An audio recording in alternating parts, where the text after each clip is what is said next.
Welcome everybody. I hope that you can hear and see me now. As you get started,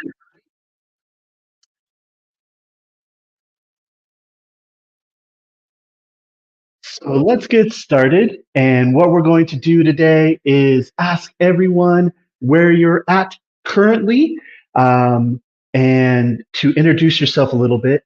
Today's webinar, I really want to focus on a lot of group interaction is what we're going to do today. As you can see, our topic today is self-care. I think this is a topic that everyone can sort of participate in. Everyone has their tips for self-care, things like that. So please, as we go through our webinar today, share your knowledge, share your stories. So it shouldn't just be coming from Easton today. I hope you guys are going to participate. Nice. Walter's in Bali. Thank you, Walter. Northern Ireland. Nice. By the way, you might notice I'm in a different location today. So I'm actually in our Madrid office. If you remember the very first webinar, I talked to you guys about, we have offices all over the world. Usually I am in the Shanghai office. Today, I'm actually in the Madrid office. Also, if you see me yawn, my apologies, but I am still dealing with a little bit of jet lag. Nice. I see Mexico, Italy, Brazil, South Africa. Great, guys. Awesome. Indonesia. Nice. Germany. Great. Awesome, guys. So we'll get started with our webinar with the main bit today as well. So of course, we always go over this. These rules, I think everyone by now sort of knows them. Number one, let's be respectful. I'm going to be respectful and polite. I expect everyone else to be the same. Number two, let's, respect each other's privacy and stuff like that. Don't put up people's personal information. As I've kind of mentioned before, this is on YouTube for sort of anyone to see. You don't want to be sharing people's information here. Three, if you have a specific issue, once again, specific issues are best left to customer service team. They do a great job of, getting these issues done. I'm not going to be able to help you in the middle of a webinar, so no sense in asking me about it too much. Okay. And then obviously number four, as we always kind of say regarding, business intelligence and things like that. As an example, the search page algorithm, I'm just not going to share those answers. I'm not going to really acknowledge those questions. So just save yourself some time. You don't have to write them out. Um, cool. And as always, specific feedback about features. I'm going to say like, cool, I'll share it with the team, but I'm not going to have any answers in today's webinar. Finally, if this is your first webinar with me, Eason, you may not know who I am. By the way, I'm looking at my notes over here. So if you see me glancing like this, I'm just looking at my notes. But basically, if you don't know who I am, I've been a teacher and I've been in education for a very long time. I have my bachelor's in science, but I kind of quickly, got my master's in education, and I have a bunch of TEFL and TEFL C and Cambridge certificates and things like that. I've been working in education and in the ed tech industry, like italki in particular, for over 15 years now. This slide is actually a little old. I'll need to update it. And as I kind of mentioned here, I've been a teacher manager, teacher trainer, project manager, product manager, all those kinds of things for quite some time. So, and now I head up our teacher success team at italki. All right. Now, nice. Tenefer or Tenefere, right? Nice. China, cool. Sorry, I'm still looking at where you guys are from. So thank you for putting those. Now, guys, what we're going to cover today, as the webinar title sort of suggests, we're going to be looking at self-care. And with this, kind of some main things here, we're going to try to understand the challenge from a teacher's point of view, particularly online teaching. What are the challenges associated with taking care of ourselves, in particular for us? What are the signs of stress and burnout? These can be kind of surprising to people, so I do like to go over them just to make sure, because sometimes we don't realize that we're stressed and we're burned out and that we need to take care of ourselves. Then obviously we'll go over some strategies, some tips, things like that. We'll talk a little bit about resilience in there as well. This is where I really want you guys to also be adding your tips and your stories. And then finally, we're going to do a Q&A as we always do towards the end, okay? I'll try to go through things fairly quickly so that we can still save a bit of time for the Q&A as well. Now, as I just mentioned, there are particular challenges that online teachers. Um, oh, nice. Thanks, Marcus. I've only been to Madrid, and I literally just came here about 2 days ago, so I don't know. I don't know everywhere in Spain yet. Nice. um, so, some particular challenges for online teachers, right? One of the biggest ones I would say for us is isolation. Um, Even though you're talking to students and you're potentially interacting with people all day, it's not the same type of interaction. Um, because teaching can be social, this sort of sneaks up on us. But it's also important that we feel connected to our peers, that we feel connected to other professionals, things like that. So building that sort of support system is what we're going to kind of focus on today, as well. Business management, right? Through various platforms. I don't have any grand sort of delusions that people only work on italki. I know you guys, a lot of people have profiles and things like that on various platforms. Some people work at schools as well, things like that. um, Tools and things like that that you have to manage. These are going to be things that we're going to go over here because business management is sort of a unique thing that not all online professionals have to deal with, right? It's very unique to sort of this idea of like a freelance kind of teacher. Obviously, screen fatigue. I get it myself as well. We as teachers online, right? We sit in front of a computer for many, many hours a day. It can be tough. It can really wear on us. Okay. And then obviously lack of physical movement, that same sort of thing, right? This is a really big concern. Um, I sort of argue back when I was doing my biology major and stuff, humans are not adapted to sitting in one spot all day long. So we are meant to be up and moving. Our bodies are designed for that. So sitting in one place can be really tough.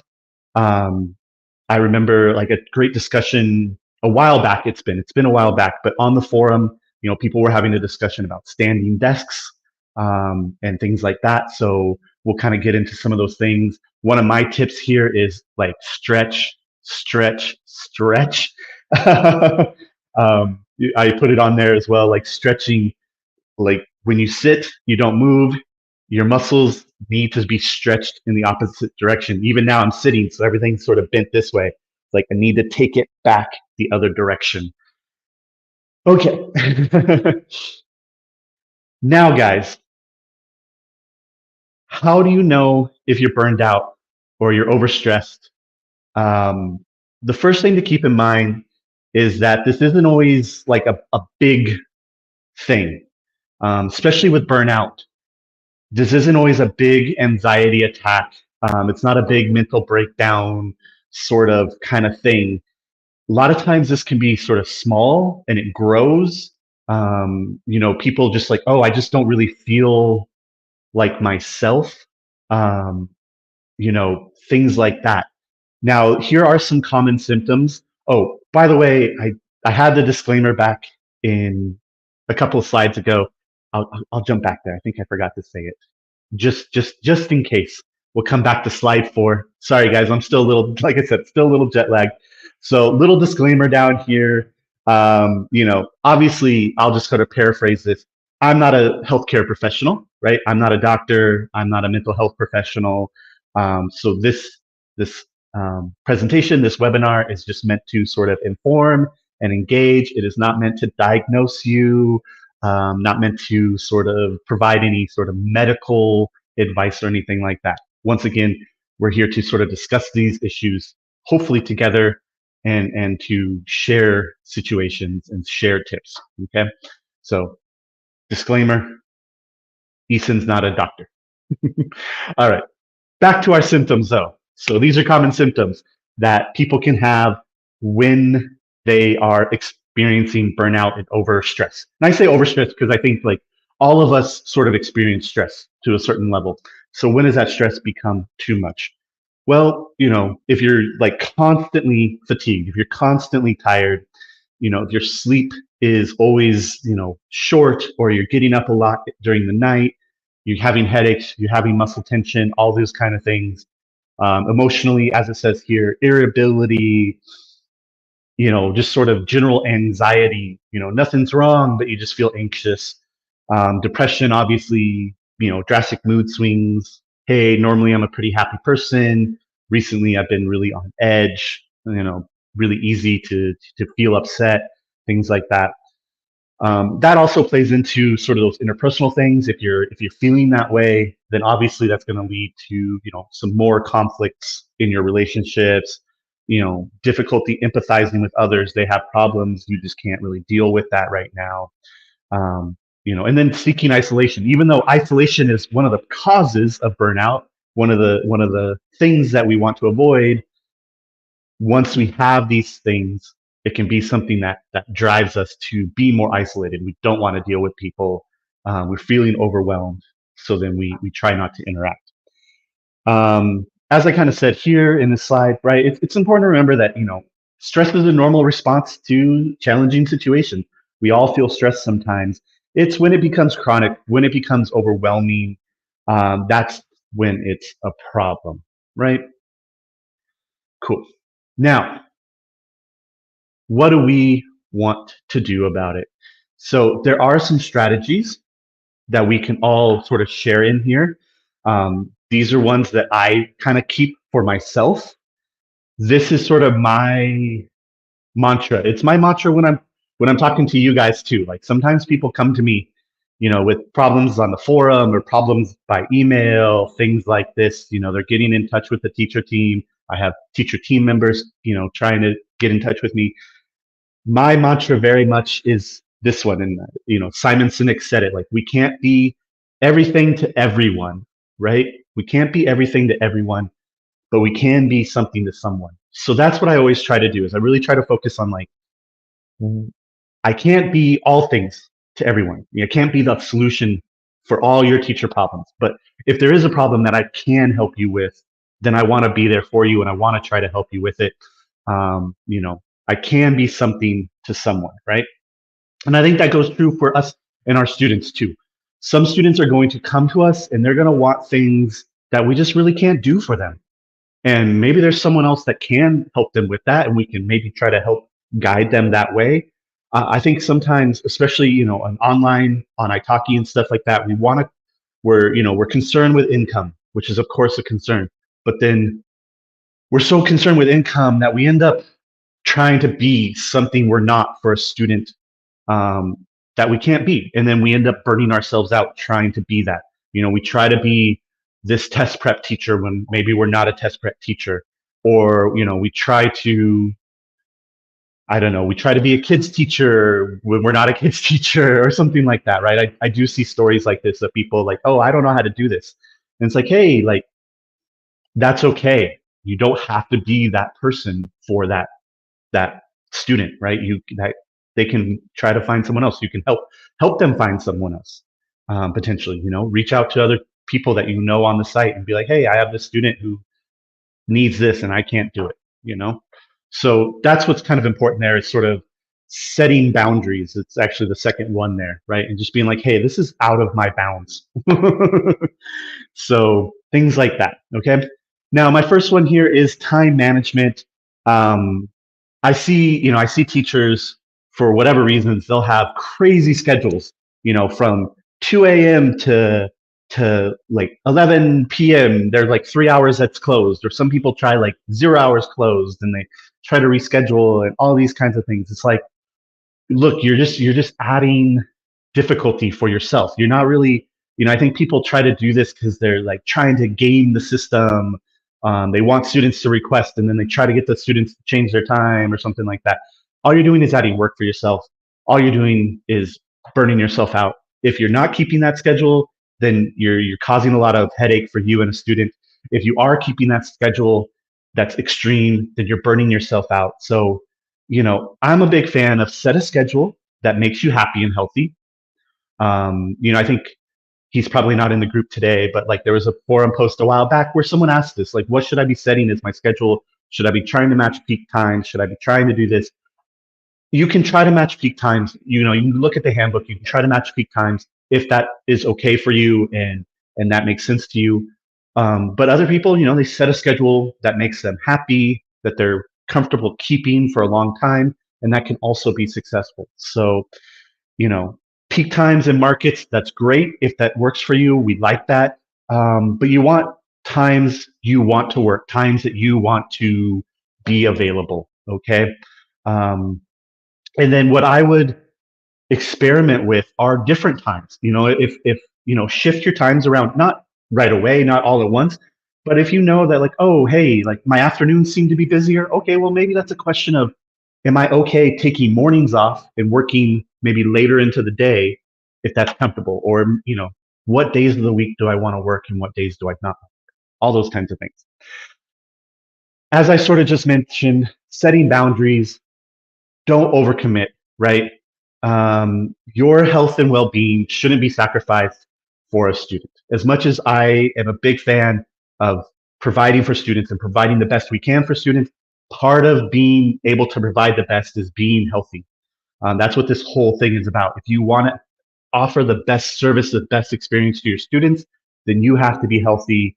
You have to be able to provide. And if you're burned out from being, once again, not setting healthy boundaries, then you're just kind of, the expression in English, right, is shoot yourself in the foot. You're just sort of slowing yourself down.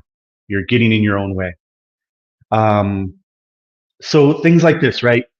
Keep to the policies. I know different people like, oh, I try to be flexible.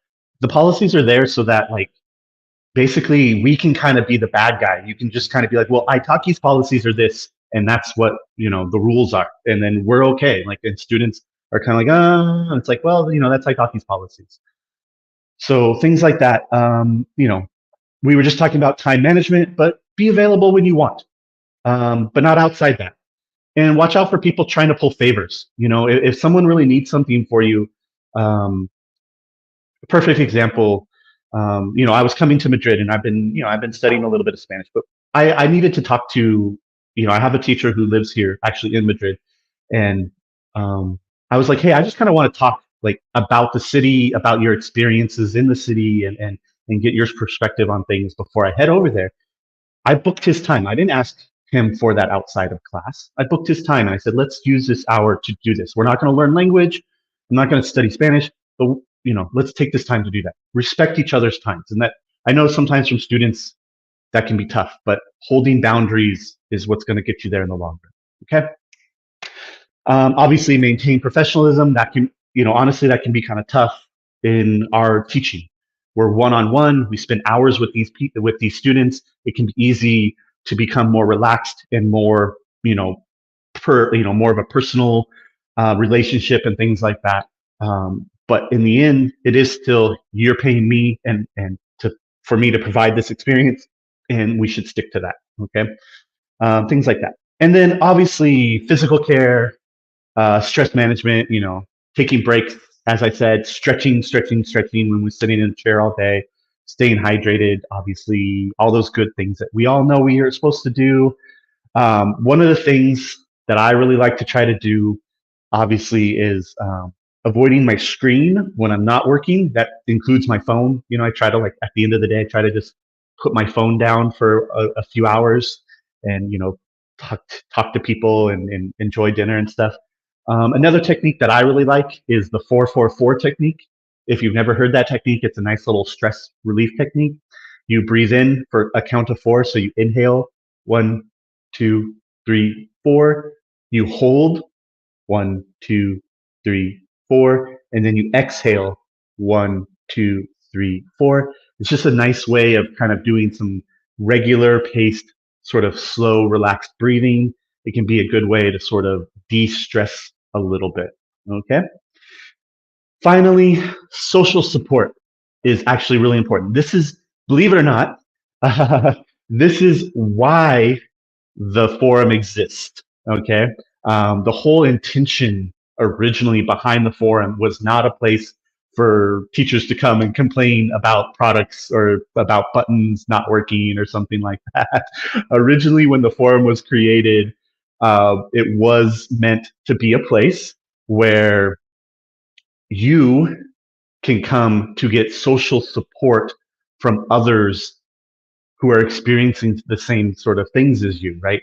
That was um, what we had originally designed that for. And the general discussion, that was, you can see it in there. It's like, oh, this is a place to like share your experience, um, as a teacher, and to talk to others. So social support, reach out when you're struggling. The forum can be a place for that. We'll talk about some other techniques. I think I have some later on. And then also, guys, as I said down here, in red, like, what are your strategies? What are some tips? Once again, I think everyone has some valuable input here. Let it not just be Eason sort of spouting off his rhetoric. Um, right. Um, Right. Online, we are a community of one. Yeah.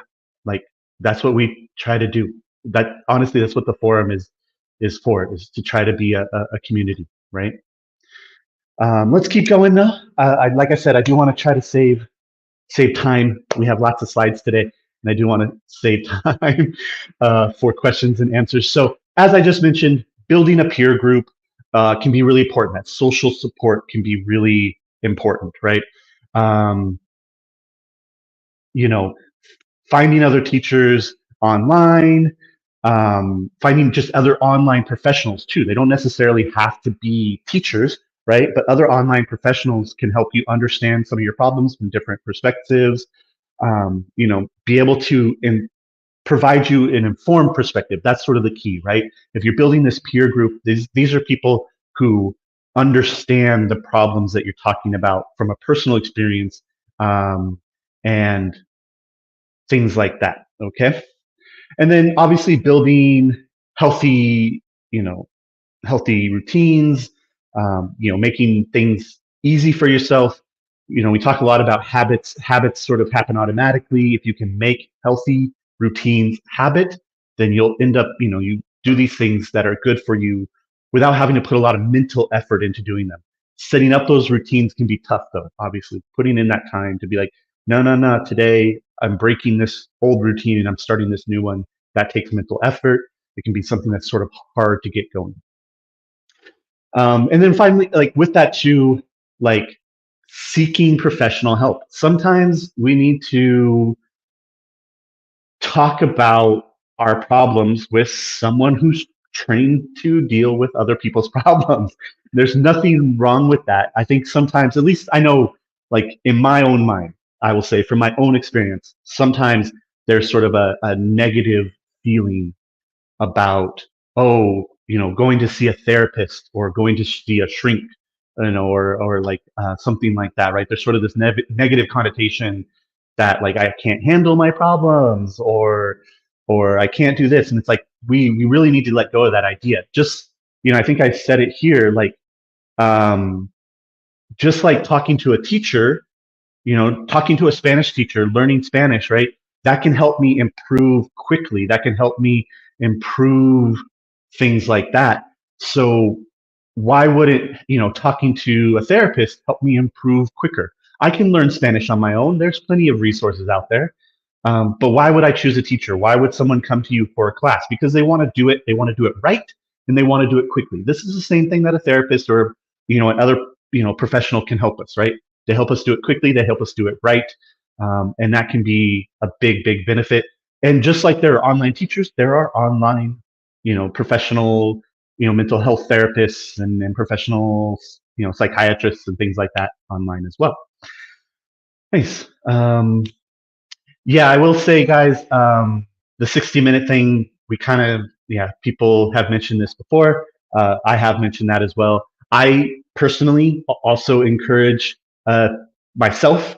I like a 45-minute class. I think I've said that in one of the other webinars as well. I personally, as a student and a teacher, much prefer a 45-minute class. That's about my mental ability to focus deeply on any given subject is about 45 minutes. And after that, I tend to kind of start to lose focus as the time goes on. So, yes.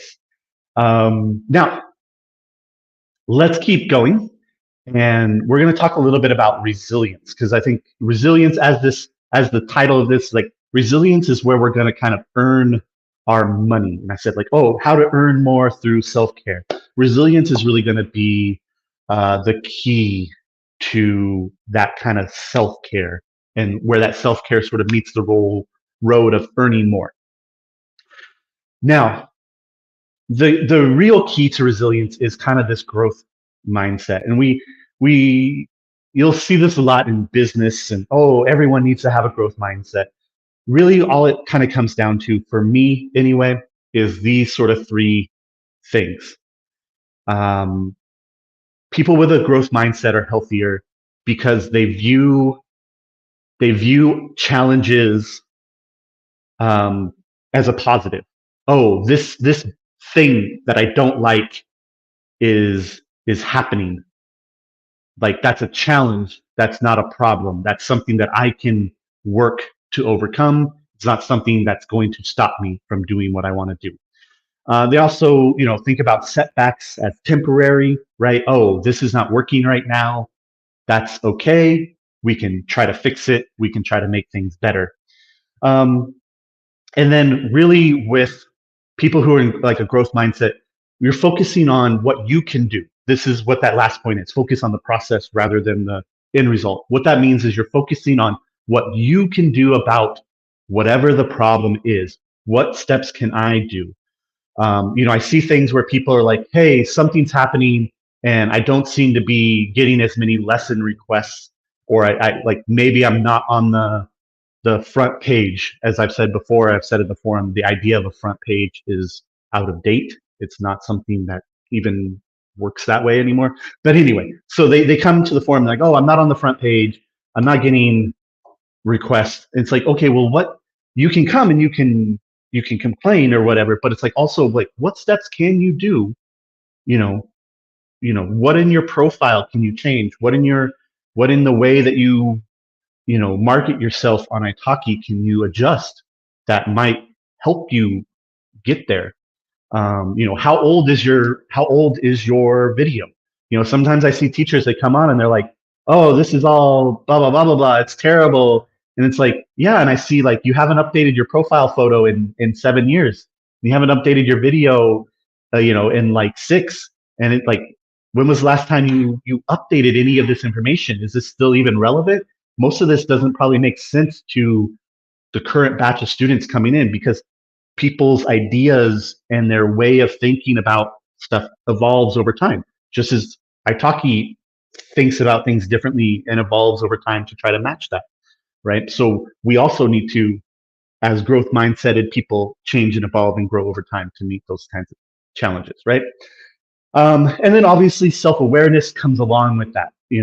If you're going to embrace things as challenges, then you have to be aware of yourself and what are your strengths, what are your weaknesses. A lot of where people get burned out is they're trying to make a weakness, their focus or something. It's like, um, you know, kind of a funny story. I had a teacher and they were like, oh, I want to be one of those fun culture, blah, blah, blah, blah teachers. I want to teach like travel classes and things like this. And it's like, oh, but like all your experience is business oriented. So like, is that really your strength to do culture? It can be. I'm not saying it isn't, but like self-awareness, like, is it? Or are you trying to force yourself to be something that you're necessarily not? It doesn't mean we can't change. Doesn't mean we can't change. Just means like we need to be aware of what we sort of bring to our students and ourselves. Okay. Recognizing our emotions. I'm terrible at that sometimes, guys. I still need to learn and grow. And then asking others for feedback as well, right? This is where we can really get some self-awareness. Is asking others, like, what do you think? You know, what do you think the problems are? What issues do I need to work on? Yeah. Excuse me. Sorry. Um, my apologies for coughing into everyone's ear. So then again, with resilience, setting realistic goals, $5,000 a month on italki might not be a very realistic goal for most of us. Um, so setting good benchmarks, good goals for ourselves that are going to not overload us, but then also taking responsibility that, hey, these are things that we need to improve. These are things that I can do to lead to my success. Okay. And then I like this next one. Celebrate when you reach a goal, when you do something good. You went for a walk this morning. You exercised for 2 minutes in between classes or something like that. You took a lap around your apartment before your next class or something. Celebrate. Be like, yeah, I did a good job. Yeah, I did something positive.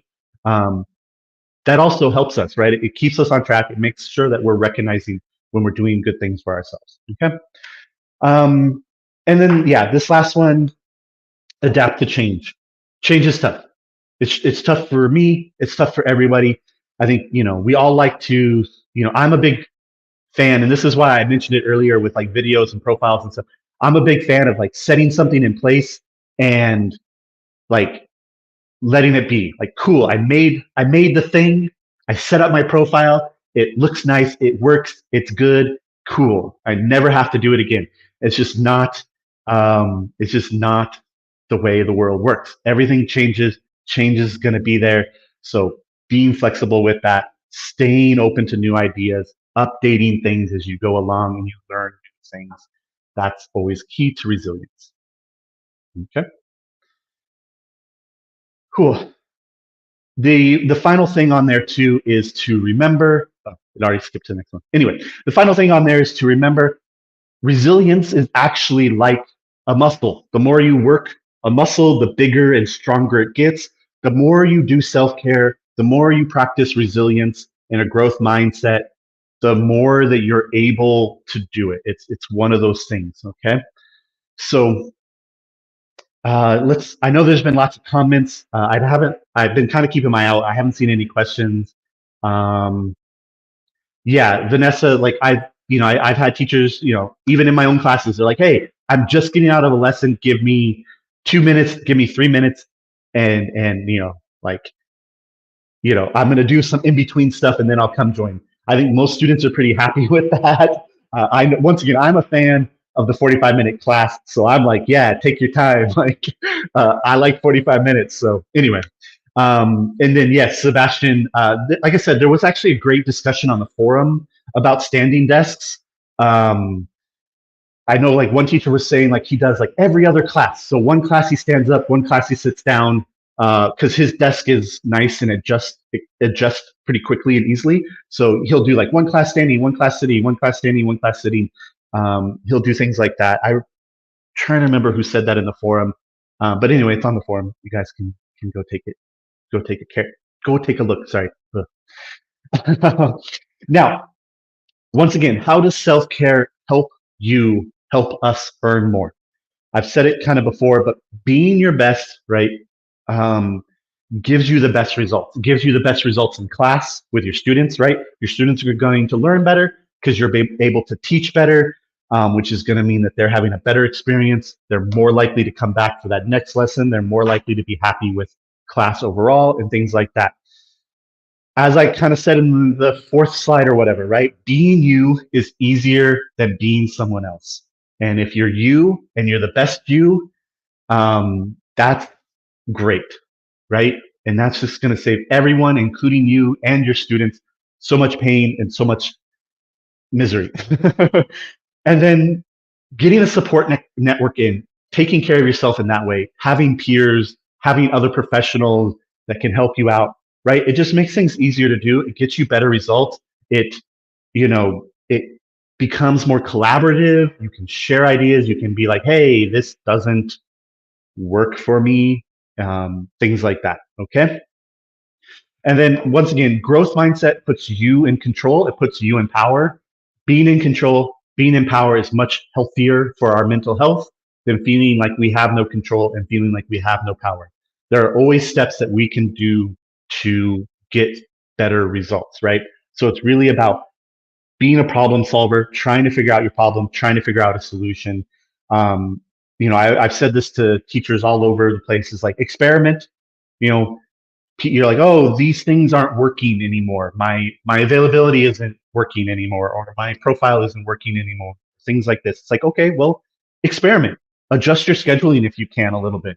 Adjust your lesson types, or what sort of um, introduction to your lessons you have on there. Like, sure, you have a general education, but what does it say underneath that? Things like that.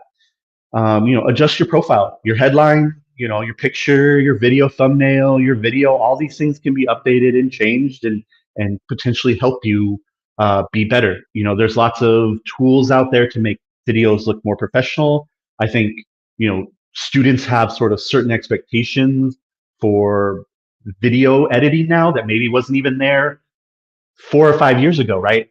Once again, like, a lot has changed with COVID and a big push to online learning and stuff. A lot has changed over the last couple of years when we think about online education and the sort of standards that people expect from online education, not in the classroom, but with presentation and things like that. Okay. And then try strategies. Like we talk a lot about, packages and discounts, bundles and upsells, things like that. I know I've seen teachers and it's like, oh, hey, if you book this package, then I also include these materials, or I'll give you links to my YouTube videos that are unlisted, so you'll have access to my YouTube and things like, or podcasts or things like that, right? So I think doing little strategies like that, doing little bits on social media. You don't have to be a social media influencer to utilize some of that and to help gain some traffic and things like that. Okay. Um, with that too is, like, I think a lot of people know this 80-20 rule, right? I'll call it the 80-20 rule. Like, that 80% of our outcome comes from like 20% of our effort, right? So really it's about identifying that 20% that's going to get us the biggest impact, the biggest outcome, the biggest movement towards our goal, identifying that and moving and focusing on that, right? That's what self-care allows us. That's what self-awareness and growth mindset sort of help us develop, is we can say, oh yeah, this is the 20% that I should be focusing on the most. Makes us have healthier decisions, things like that. So those are kind of key things that we want to do. Great. Nice. We made it. And we still have about 10 minutes. Cool. All right. I went through all of that, guys. There are a couple of questions. Like Javier here asks, when it pops up, I think it's a little delayed. So where can we find the forums to share with other teachers and tutors? That's on the dashboard. So it'll say teacher forum. So when you log into italki on your teacher dashboard where you see your lessons and things like that, if you've never been on there, there's a button there that says teacher forum. You click on that, you'll see a couple of different areas. There's like general discussion, there's product feedback, there's announcements from us, and then there's like all about teaching. The idea there is general is just whatever you guys kind of want to put in there. All about teaching is more about like techniques and pedagogy and methodology, things like that. Announcements is sort of where I put things so that everyone can sort of see them and they sort of stay there on the top. And then product feedback, that's, oh, hey, italki classroom, it would be great to have this thing in there, or, oh, this button, it would be great if this looked more like that, or something like that. Okay, so yeah. Vanessa asks if anyone has some professional video editing tools. I personally, I can share, I use OBS, OBS. And then, yeah, like Sean's sharing one as well. There's other tools out there, I'm sure. DaVinci is a really, really fancy one that's kind of hard to use, but they have a free version. You can download DaVinci. DaVinci's kind of a professional one, so there's lots of buttons, but you can do a lot of things with it. So yeah, there's different tools there. Anyway, guys, it is Q&A time for those who might have other questions. The rules are up here. We've gone over them before. They're kind of the same rules for the webinar. Is be respectful and polite. Respect others' privacies. Don't pop up personal information when you're um, asking for a question. And then if you have specific issue, once again, customer service is your best bet there. And any questions regarding business intelligence, I won't answer. But feel free to start putting questions in the chat and let me know what you think. So one person said, is it always necessary to notify students of price changes? I don't know if it's necessary, but I think it is sort of good practice. I mean, I could see it kind of going both ways. I don't think there's a clear answer. Like, we don't have a policy that says you have to. Um, but I will say, like, it's probably good practice. If you're gonna, if you're gonna raise it a fair bit, it's probably good practice to give them a heads up. But I would also say, like, if you're going just a little bit, and maybe it's not going to get noticed by a lot of people, you might just kind of raise it up. Yeah, as Sebastian said, maybe notify if the change is significant. When will be the next webinar? Probably, let's see, it's November. We try to do one about every quarter. So probably I'm going to say like February, I think is when I put it in the calendar next. Is like February or March. Sometimes it kind of goes into March because February is sort of short. Let's see. So Daria asks, when are our 15-minute gaps? We have talked about this. When originally we were trying to redesign the calendar, I gave them the feedback that maybe teachers would be able to set something like that, where it would automatically, like when a student booked a 1 hour time slot, it would automatically like bump 15 minutes. That's really the way the calendar is designed, though. It's in like 30-minute intervals right now, not 15-minute intervals. And it takes a lot of work to fix that, because that calendar touches so many things throughout the whole process in italki. So I can't really say yes. I will say that we have that feedback. Once again, we have that feedback. It is, been shared with the team. Hopefully, someday we can get that 15-minute, the calendar switch from 15 to 30 minutes, or sorry, from 30 to 15 minutes. And then once that's sort of implemented, then there's a lot of possibilities with 45-minute classes and 15-minute intervals and things like this.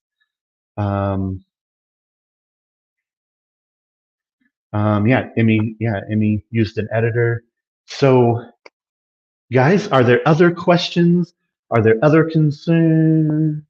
I'm happy to answer other questions about self-care. Once again, not a healthcare professional, but like, been around for a while, helping teachers deal with unhappy students and grumpy parents and things like that. Yeah. If there are no others, we only have about 2 minutes left. I want to try to keep this to 45 minutes, which is what we usually do.